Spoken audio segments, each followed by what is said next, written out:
Hola gente, hoy seguimos analizando el segundo episodio de la serie Hunters. Si no vieron el primer video, acá les dejo.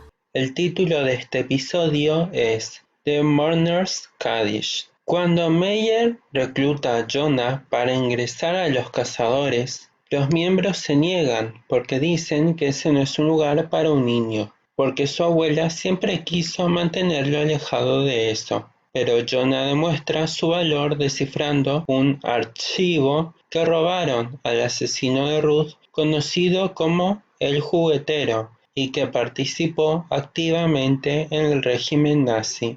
Mientras tanto, la gente del FBI descubre cosas más perturbadoras relacionadas con las muertes de ciudadanos estadounidenses que habían formado parte de la Alemania de Hitler. Estas muertes desatan sospechas en la coronel, quien envía a Travis, estadounidense descendiente de nazis, para que investigue quiénes están detrás de eso.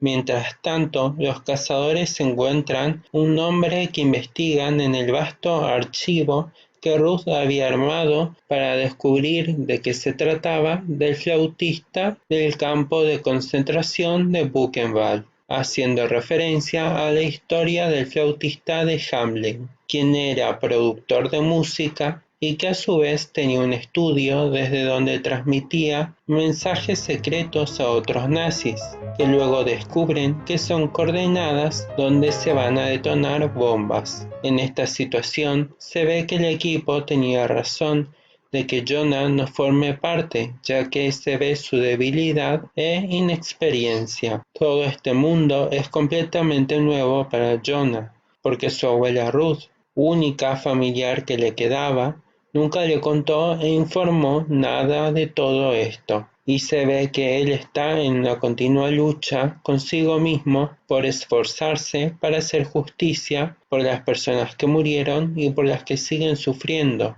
por culpa de la indiferencia y corrupción del gobierno, ya que había nazis infiltrados en todos lados. Travis, un asesino perverso, descubre mediante un interrogatorio cruel a un policía que estaba involucrado en el caso, quien es la agente del FBI, y al salir del lugar dispara a sangre fría a un flamenco que estaba en el patio, poniendo en evidencia la crueldad de sus actos y la ausencia de conciencia. La introducción de los episodios está caracterizada por la animación de los personajes en un tablero de ajedrez, y esto demuestra lo que significó el Holocausto para los nazis: sacrificar tantos peones como fuera necesario para ganar la partida y seguir siendo una raza superior. Hablemos ahora un poco de historia. En Europa había un grupo de estudiosos de la Biblia que a partir de 1930 fueron llamados Testigos de Jehová, y Hitler los odiaba por tres razones fundamentales.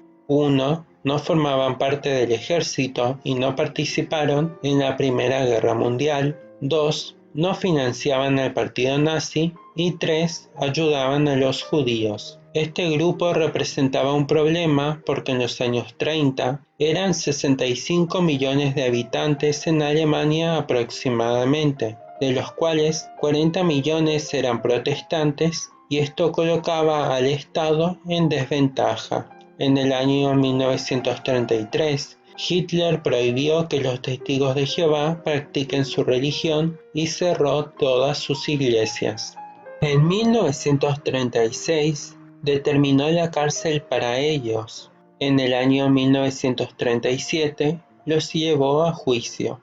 Viernes 1 de septiembre de 1939 empieza la Segunda Guerra Mundial. La única manera que el régimen nazi permitía que los testigos de Jehová se salvaran de la persecución era si estos firmaban una declaración donde negaban su fe y ponían toda su lealtad en el Estado. Nunca han sido extinguidas tantas vidas en tan poco tiempo, con una combinación de recursos tecnológicos, fanatismo y crueldad como durante el Tercer Reich. Y nuestro mayor problema, que se puede seguir viendo en este segundo episodio, es que seguimos viviendo en el pasado y somos ciegos al dolor actual que tantas personas padecen día a día por hambre, enfermedad, catástrofes, corrupción, abusos, y ni nosotros ni los gobiernos hacen algo.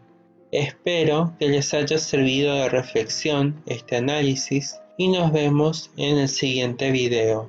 Si les gustó, suscríbanse y compartan.